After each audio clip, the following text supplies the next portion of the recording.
Hello guys, do you have a water borehole system in your compound and you still buy sachet water or bottled water to drink in your house? Walk with me into my kitchen. I will teach you step by step on what to do to get a good quality drinking water in your kitchen. Welcome to my kitchen and thank you for having me. First thing first, we need to uninstall the kitchen faucet you're looking at and then install a more suitable one that will meet up with our kitchen needs. Let's quickly jump into the installation process where I'll show you step by step on how to install a kitchen faucet. See this? This here, you need to lock this water. Once you locked it, you check if water is still running out there or not.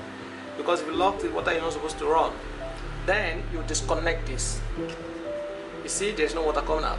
Then you disconnect this as well. Okay, now that this two is out of the way, we are going to disconnect this guy here.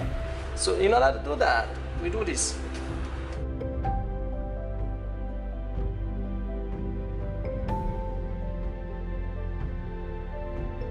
There's a filter here.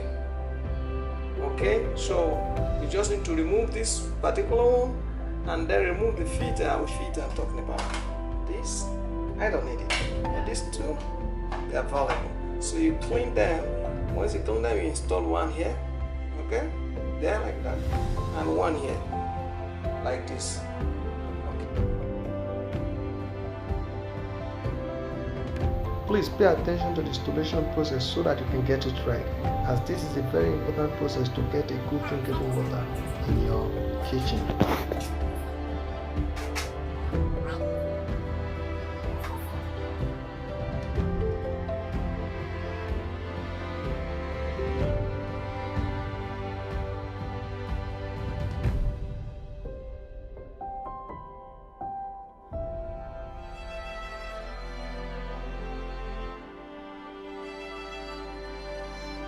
Okay,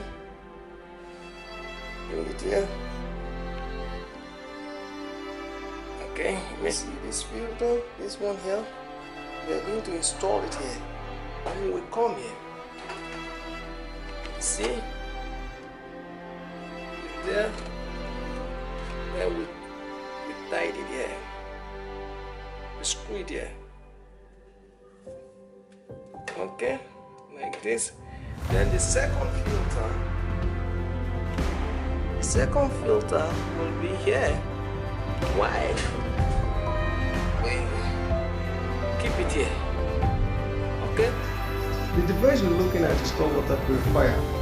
It comes with two layers of filtration technique with another layer that is called medical stone that will purify the water and therefore make it an ideal drinking water for you in your kitchen.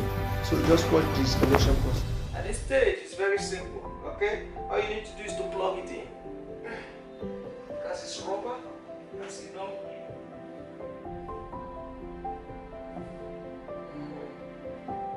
It's just rubber. So, you can see the water is coming. Okay, now this is a clean water. I will tell you the simplest way to test this type of water, just to ensure that the quality of this water is good for drinking. All you need to do is to get a good, clean, transparent Ragulis bottle, like the water bottle, okay? Then fetch this water and keep it somewhere for good 7 days. After 7 days, get the water, shake it, and look through the transparency to observe if there is any moving particles, like whitish moving particles, because since it's already treated, you may not see any particle of whatsoever moving around. But if it is not good for consumption, you will see whitish substance moving within the bottle when you shake the bottle. Just